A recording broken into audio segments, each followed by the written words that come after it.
Al menos el doctor Víctor Alarcón, su servidor, y les voy a decir que me muero de envidia del doctor Lorenzo Meyer. ¿Saben cuánto tuvo en la mañana para exponer? 1 hora y media. No me dejará mentir Mauricio. Aquí tenemos nada más 15 minutos. Es la diferencia entre ser conferencista magistral y estar en un panel. Quiero darle las gracias, desde luego, a la Facultad de Ciencias Políticas y Sociales, a la doctora Angélica Cuellar Vázquez, directora de la facultad, al coordinador del foro, al maestro Mauricio Márquez Murrieta, y desde luego a nuestra compañera moderadora, la doctora Irisela Sánchez. Siempre es un gusto estar con Francisco Reveles y con Víctor, porque seguramente vamos a poder polemizar sobre el tema. Francisco siempre me regaña porque traigo información periodística, pero en esta ocasión no me podrá hacer eso porque no hay más que información periodística para el tema del análisis de coyuntura. Entonces, así es, le tuve que poner un tema, un título a la presentación como una guía de exposición, y desde luego el título viene del libro que ustedes han oído mencionar en estos días, de Bernardo Barranco, El infierno electoral, el fraude del Estado de México y las próximas elecciones del 18, publicado por Grijalvo, que ha causado todo un debate, que ha puesto las cosas sobre la mesa de la posibilidad de que existe en México, en la elección del 18, un proceso electoral fraudulento. Y Lorenzo Meyer en la mañana lo decía con mucha claridad, decía, la posibilidad de fraude existe por una razón muy sencilla. Son 89 años de historia lo que respalda esto, y él se refería al tema de las irregularidades en las sucesiones presidenciales de Vasconcelos, de Enríquez Guzmán, de Juan Andreu Almazán, del 2006 con Andrés Manuel, etc. Decía, hay una cultura política arraigada en este instituto político, que es el Partido Revolucionario Institucional, y que la propia existencia de su mandato en los últimos 6 años, la experiencia en el Estado de México y el tema abrumador de la corrupción, simplemente eso lo hace posible. Entonces hay ahí un asunto planteado desde el principio, muy complejo, pero que no es una cuestión personal, no es un punto de vista personal, es una cosa que está anclada en la propia cultura política mexicana, sobre todo en uno de los partidos políticos que hoy compiten. Y yo añadiría, y yo haría una costilla, digamos, a esto que señaló Lorenzo, en el sentido de que esta cultura política sigue existiendo porque hay 45, 48% de pobres, en el sentido no solo económico, sino cultural y social, y en el conocimiento de los derechos y de la capacidad de movilización, de organización, de demandar estos derechos y este sentido de reclamo sobre la justicia. Entonces hay una base social, hay una base histórica, y hay un comportamiento reciente de uno de los actores que está compitiendo por la presidencia de su partido, que está ahí, y que no es una opinión personal de Lorenzo Meyer o del doctor González Casanova o la mía, sino que es una situación del país, y esto nos puede gustar o no, nos puede molestar o no, pero es un dato fáctico, es un dato duro. Y en este sentido, en el mes de enero, la juventud del pensamiento de don Pablo González Casanova, en los últimos días del mes de enero, don Pablo declaró que aunque el deber de estos, refiriéndose a los intelectuales de México y del mundo, es acabar con la sociedad de la posverdad, pocos se atreven a decir la verdad completa y solo la dicen a medias. Hasta ahí don Pablo González Casanova, el 26 de enero en la jornada. Y en este sentido, yo entraría en la materia de qué es la coyuntura y qué entendemos por coyuntura. Yo suponía que era un auditorio de estudiantes, desde luego, de la facultad, y que vale la pena comentar algo sobre esto, porque al menos con Víctor y yo, por la coincidencia de la edad, somos hijos del método de la análisis de coyuntura. Cuando nosotros estábamos consolidando nuestras licenciaturas a mediados de los años 80, El método de análisis de coyuntura era una cosa muy socorrida y muy apreciada en la ciencia política, porque daba herramientas metodológicas y técnicas relacionadas con el análisis de coyuntura que le permitían al estudiante sentir que podía acercarse con instrumentos sólidos al análisis político, esto que nos es tan caro y que ahora los comentaristas nos han robado, los comentaristas de los opinólogos, ¿no?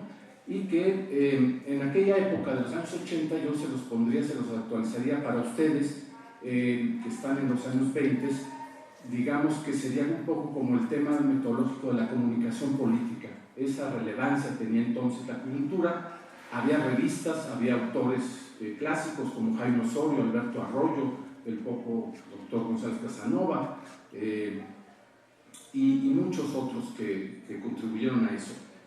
Don Gastón García Cantú, desde luego, en fin, en el Colegio de México, algunos nombres que ahora no me vienen a la mente. Dice Jaime Osorio, el proyecto que sigue siendo central para los científicos es la inteligibilidad del mundo, esto es, ordenar un sistema de ideas generales, coherentes, lógico y necesario, en cuyos términos sea posible interpretar cualquier elemento de nuestra experiencia.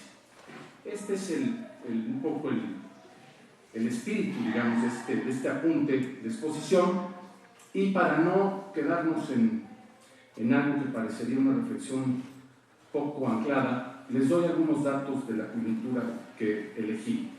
A consecuencia de las reformas electorales del 2014, las elecciones del 2018 serán inéditos, pero no inéditos por retórica, sino porque hay muchos datos muy importantes que están detrás de esto. Van a ser 18.311 cargos federales los que se van a elegir en la elección del 1 de junio. 18.311 entre federales y locales. Habrá elecciones en 30 entidades federativas. En 9 se van a elegir gobernadores. Están convocados poco más de 89 millones de electores. De estos, 4.097.050 podrán participar por primera vez. 4.5 millones lo harán por primera vez porque tienen entre 18 y 19 años. Se ensaculó a 11.6 millones de ciudadanos para integrar un grupo de aproximadamente 1.386.000 como funcionarios de casilla.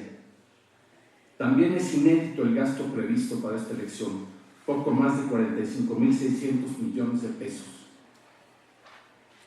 También es inédito que la de 18 es una contienda de coaliciones, no hay partidos que vayan solos a competir por la presidencia.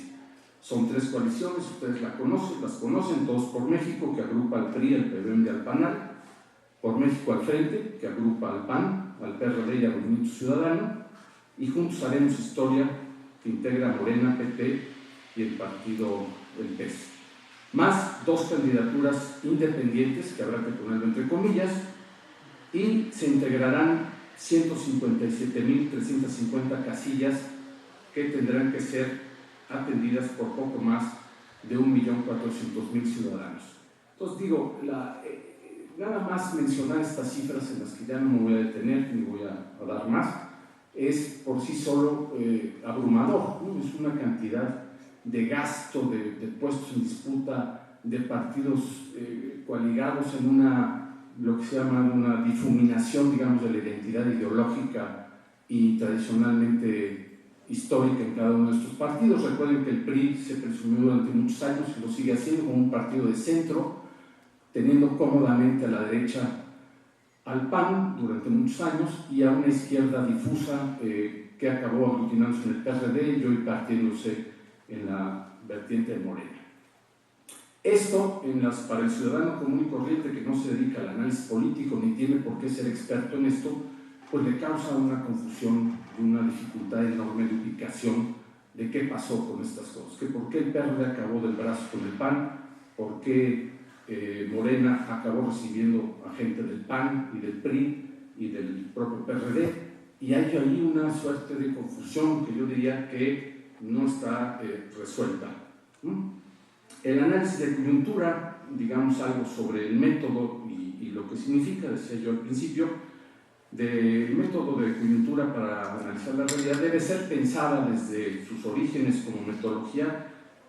La realidad debe ser pensada como una totalidad, decíamos en los años 80, como una estructura compleja, lo que el marxismo llamó la formación social, que es una categoría que agrupa, digamos, las relaciones entre lo económico, lo político, lo cultural y lo social, y que pretende ser un encapsulamiento, digamos, de estas complejidades de lo económico, lo político, lo cultural y lo social que se necesita para hacer el análisis de coyuntura.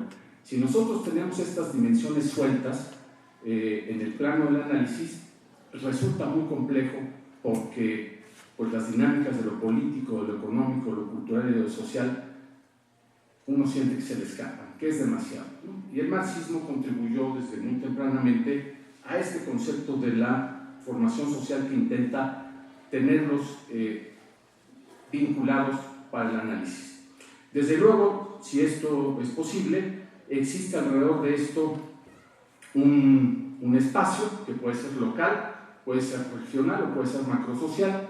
Tradicionalmente el análisis de coyuntura, el más reconocido, se refiere al carácter nacional de la dimensión, digamos, espacial, y en los espesores, que tenemos tres niveles, la superficie, el nivel medio y el profundo, también digamos que estaríamos en el análisis de coyuntura en el nivel de lo más visible, lo que está más en la superficie, y que el método hace posible tomar estas dimensiones que ya mencioné, las cuatro, y darles un análisis.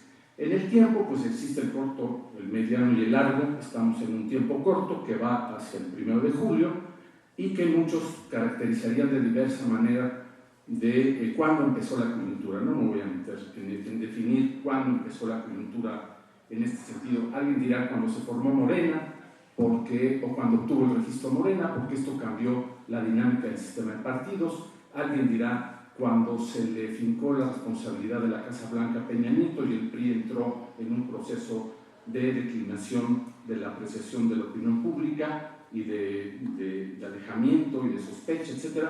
Habría muchos criterios para establecer cuándo inicia la coyuntura. Lo que sabemos es que termina el 1 de julio a las 8 de la noche, cuando se cierran las casillas.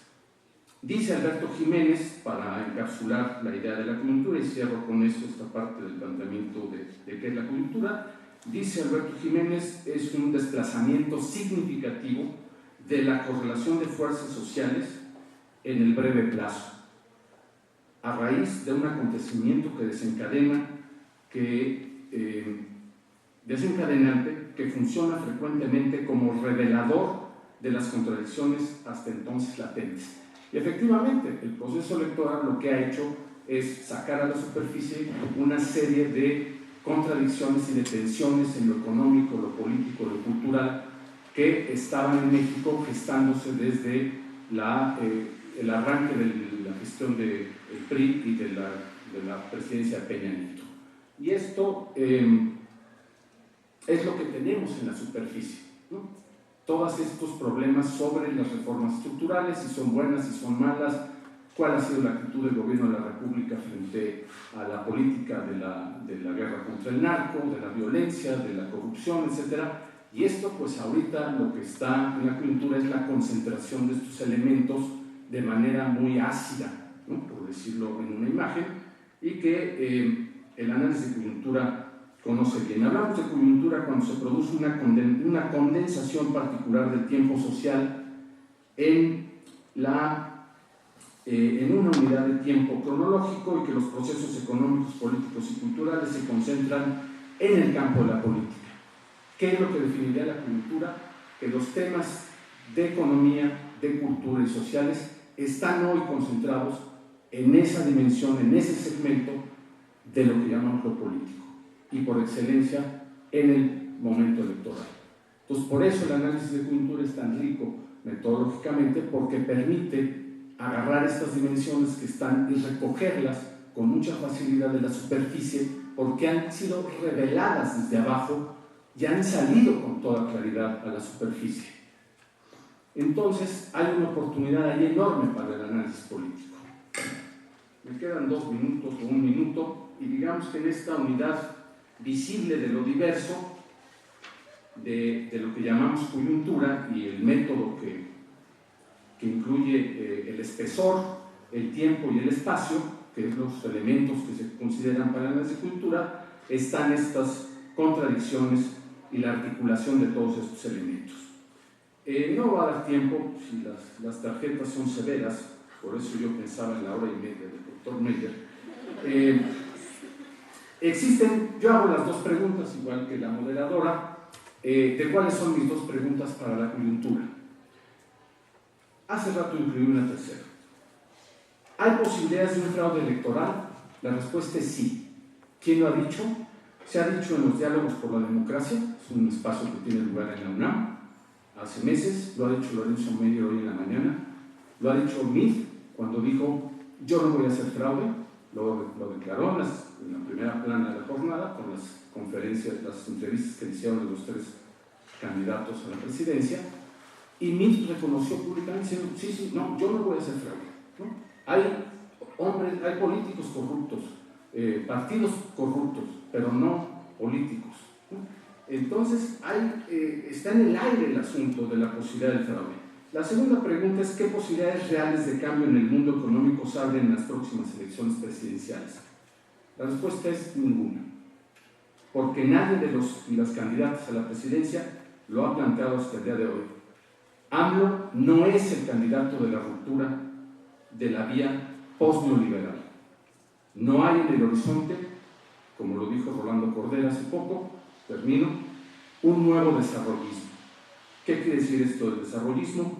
No hay un proyecto portador de un cambio efectivo entre economía y política, entre acumulación y crecimiento y entre distribución de la riqueza. Quien piense que con Andrés Manuel y con Morena este modelo va a cambiar radicalmente en lo económico, no está haciendo un análisis realista. Vendrán otros cambios, vendrán otras oportunidades, vendrá una moralización de la sociedad y habrá un ataque frontal a la corrupción, que serán elementos de la posible bondad del cambio si es que ganara Morena. Pero en términos de esta correlación del nuevo desarrollismo entre acumulación, crecimiento y distribución de la riqueza, no hay que estar muy esperanzados. Las posibilidades del cambio están en otro terreno, en lo cultural, en políticas sociales, etc. Y espero que haya oportunidad de hablar de ello en la segunda parte de la mesa. Muchas gracias.